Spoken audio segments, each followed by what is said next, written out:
नमस्कार. समर्थ ज्योतिष मध्ये आपलं सहर्ष स्वागत आहे. तर आपण आज नवीन व्हिडिओ घेऊन येत आहोत.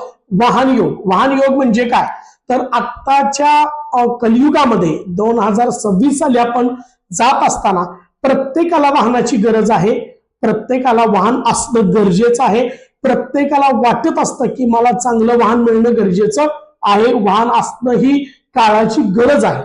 परंतु आता प्रत्येकालाच तुम्हाला बुलेट मिळेल का, चांगली स्कॉर्पिओ मिळेल का, नवीन नवीन वाहनं मिळतील का, याचाही आपण विचार करायचा आहे.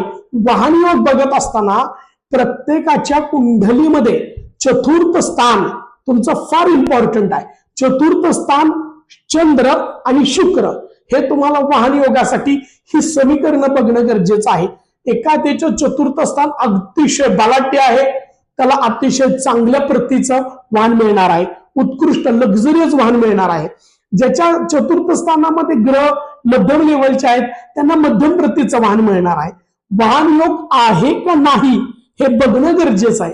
वाहन कोणत्याही माध्यमातून आपल्याला मिळू शकतं. पहिली गोष्ट, ज्या लोकांची चतुर्थ स्थानामध्ये चंद्र चांगला आहे, शुक्र चांगला आहे, चतुर्थ स्थान चांगलं आहे, त्या व्यक्तीला अतिशय चांगलं शुभकारक वाहन मिळणार आहे.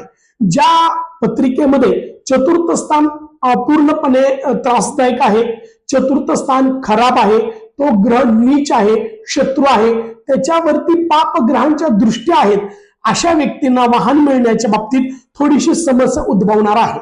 तर मी तुम्हाला सांगेन, चतुर्थ स्थानामध्ये जर मेष रास पडली तर अशा व्यक्तींच्या मेष रास जर पडली अशा व्यक्तींना वाहन चांगलं मिळतं. चतुर्थ स्थानामध्ये जर वृषभ रास पडली तर अशा व्यक्तींना लक्झरियस चांगलं देखणं अतिशय छान वाहन मिळतं. मिथुन रास पडली तर अशा व्यक्तींना मध्यम प्रतीचं वाहन मिळतं, जेणेकरून हा ठीक आहे आता आपल्याला गरज आहे ना अशा पद्धतीचं वाहन मिळतं. कर्क रास जर पडली तर अशा व्यक्तींना पण अतिशय देखणं सुरेख असं वाहन मिळतं. त्याच्यानंतर सिंह रास पडली तर राजेशाही पद्धतीचं वाहन मिळतं. वाहन मिळायच्या पद्धती वेगळ्या आहेत. कन्या रास पडली तर त्यांनाही मिथुन राशीसारखं फळ मिळणार आहे, थोडस मध्यम प्रतीचं वाहन मिळणार आहे. शुक्राची म्हणजे तुळ रास पडली अशा व्यक्तींना सुद्धा लक्झरियस उत्तम देखणं वाहन मिळणार आहे.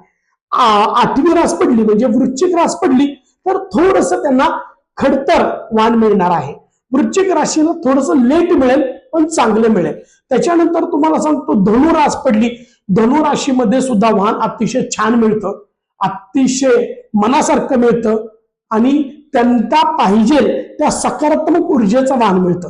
त्यानंतर मकर आणि कुंभ या राशींच्या व्यक्तींना वाहन मिळण्याच्या बाबतीत थोडासा संघर्ष करावा लागतो. म्हणजे ह्यांच्या पत्रिकेमध्ये मुळातच वयोवर्ष 30 नंतर चांगल्या वाहनांचा योग असतोय. त्यामुळे मकर आणि कुंभ राशीच्या व्यक्तींना वाहन योग मिळण्याच्या बाबतीत थोडस सतर्क राहायचंय, जेणेकरून आपला भाग्योदयच मुळात 30 नंतर आहे.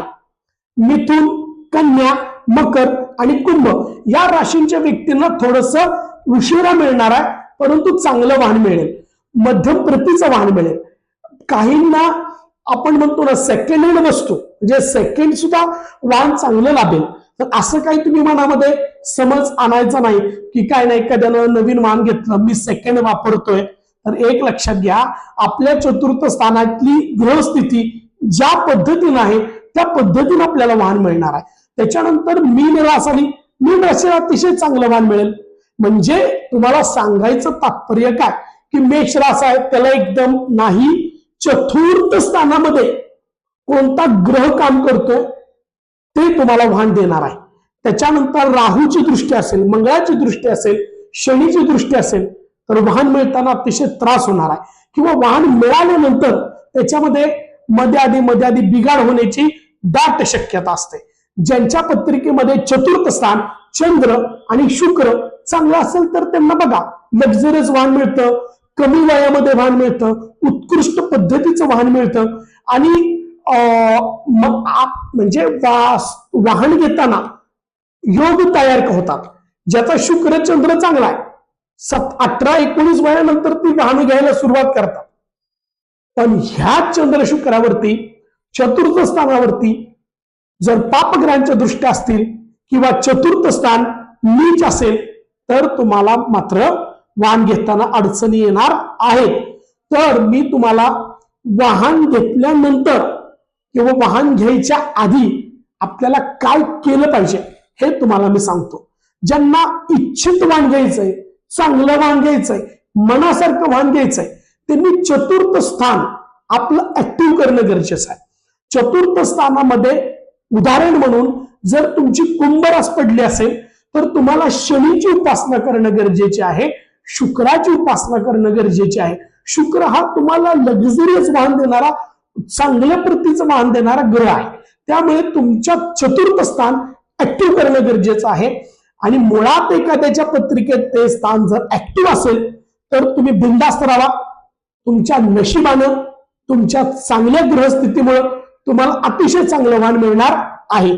जर कोणाला वाहनामध्ये अडचण येत असेल तर त्यांनी अवश्य व्हॉट्सअप नंबरला माझ्या मेसेज करा. उत्तम मार्गदर्शन देईल. वाहनाचा कलर कोणता असावा, वाहनाचा अंक कोणता असावा, या सगळ्या गोष्टीची आम्ही रितसर माहिती देत आहोत. आणि मुळात योग असेल तर चांगलं वाहन घ्या, योग नसेल तर कृपया तुम्ही डेअरिंग करू नका. योग नसेल आणि जर डेअरिंग कराल तर त्या वाहनाचं कर्ज, त्या वाहनाचं पूर्णपणे त्रास तुम्हाला सहन करावा लागेल. त्यामुळे चतुर्थ स्थान बघा, शुक्र बघा आणि वाहन घ्या आणि सगळ्यांना चांगलं वाहन मिळू द्या, हीच मी ईश्वरचरणी प्रार्थना करतो. श्री स्वामी समर्थ. जय जय स्वामी समर्थ.